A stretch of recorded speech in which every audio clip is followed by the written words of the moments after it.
Hello everyone, my name is Arundhati Krishna and today I will be doing a recommendation presentation on wind versus solar energy. Non-renewable resources have been with us since the beginning of time and we are only experiencing the rise of renewable resources among this non-renewable society. The purpose of my topic of wind versus solar energy is to investigate both the pros and cons of each side and find which type of renewable energy out of the two will be the most efficient and sustainable.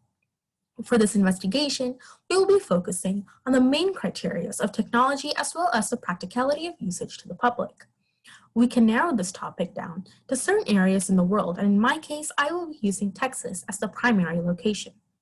Many understand the need to use renewable resources, but they're not taking action, either due to the cost of the efficiency, technological accommodations that are necessary, as well as cost. Solar energy is generated from the light and heat of the sun with the help of advanced technologies such as solar panels and respective architectural technologies.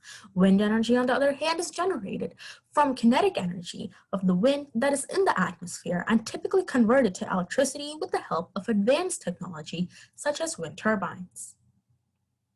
The first criteria that is critical to be aware of and consider in this report is technology. The questions that we ask here is if there are enough methods or technological findings that we can use to our advantage and make less expensive for the general public to be used in a daily manner in terms of renewable energy, especially in regards to wind and solar energy. The reason that this criteria was selected is mainly because we live where advanced technological devices are used every day, and the world as we know it is becoming smarter by the second and becoming more comfortable with the use of virtual simulations and artificial intelligence. So who knows if technological advances can rise even further, especially when talking about wind and solar energy. Over here, we can see for solar panels, especially when we're talking in regards to solar energy, that the risk for solar energy is the material that is used. And in that material, it's regarding the creation of that material, the accidental leakage of coolant systems that is used for the creation of that material that can cause fire and gas releases from the vaporized coolant. And this data was found from the energy policy. On the other hand, for wind turbines, especially in regards to wind energy, it's offshore, the place where wind blows harder and stronger. But the cost of constructing a wind farm offshore is 1.5 to 2 times greater than that onshore. This data was found from the Renewable and Sustainable Energy Review. So from both of this, we can see that there are risks in both cases. Although the prominent solar energy technologies have minimal pollutants and a leakage of materials can be quite harmful if not handled properly, this could be a problem. However, for offshore wind turbines, we need to consider the cost efficiency as well, and if it will give us a profit or make a difference that's even big enough that the cost of implementing this method would be worth it in the first place. So there's a lot of things to consider when looking at both solar energy and wind energy, as well as their respective technologies, as there's always risks associated with technology regardless of its advancements. Over here, we can see a table of environmental and social indications of solar energy technology. We have indicators such as CO2 emission savings, production employment for the European Union, as well as total employment.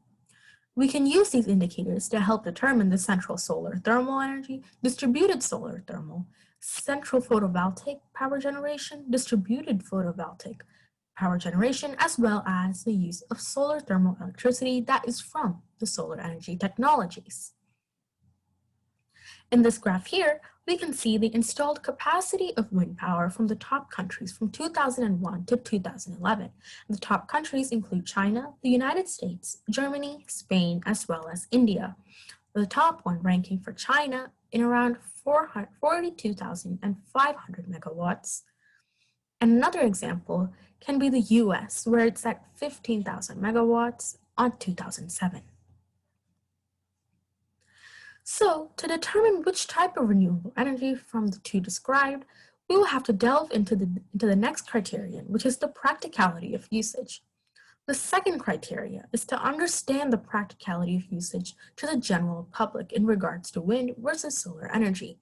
And the main question that we ask here is if the technology that we use that is respective to wind or solar energy has any benefit to the general public, and if that benefit gives people a significant enough change to implement these technological assets and use it into our daily lives, as that is the main goal of renewable resources when fighting the debate of renewable versus non-renewable in the first place as well.